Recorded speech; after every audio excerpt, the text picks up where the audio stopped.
Man, I wish I didn't do a video like this, but according to reports, a former Cleveland rapper, actor, and street figure by the name of Maceo Chase Moore, who I made a video about a couple months back after he was released from federal prison where he served 13 years in federal prison on drug trafficking charges, has recently lost his life as of yesterday in a fatal hit-and-run crash which took place in his hometown of Cleveland, Ohio. Now, according to Cleveland News, they say the incident took place on Eddy Road where he was riding his motorcycle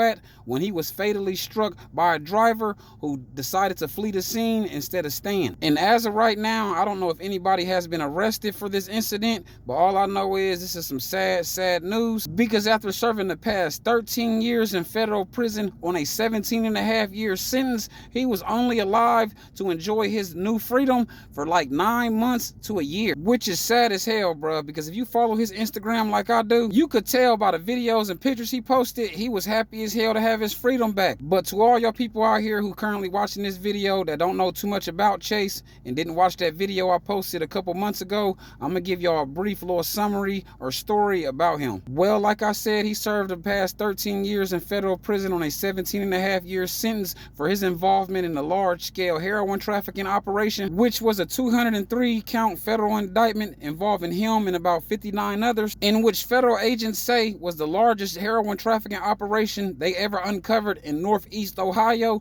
which took place between 2011 and 2013. And according to federal indictments involving this large-scale drug trafficking operation, it is said the main suppliers who served as the key distributors in this operation bought the heroin that was sold in this operation from Atlanta, Georgia, and also Chicago, Illinois, where it would be mailed or transported by a driver back to Northeast Ohio and sold. Now, according to the federal agents whose job it was to investigate this operation, they claim the operation went on for about 10 months from August 2012 to June of 2013, where the operation generated millions of dollars before being dismantled by federal agents. Now, as for more about Chase outside of his rap career, most people who live outside of Cleveland or the state of Ohio may recognize him from a Cleveland movie called The Game Ain't For Everybody, which is a low-budget movie that federal agents claim featured real guns, drugs, and drug money. And that's not all, because they also claim the movie helped them to build a case against Chase. Because according to reports, the feds claim once they found out about this movie that featured Chase and other people that was involved in the heroin trafficking operation, they decided to hatch up a plan where they would go undercover to pose as a documentary film crew who was interested in filming Chase's life story as a successful figure who comes from a dangerous neighborhood, which ultimately led to a successful plan by the feds, because Chase took the bait and the feds would begin following him around with cameras. And it is said during the time while the feds was following him around with cameras,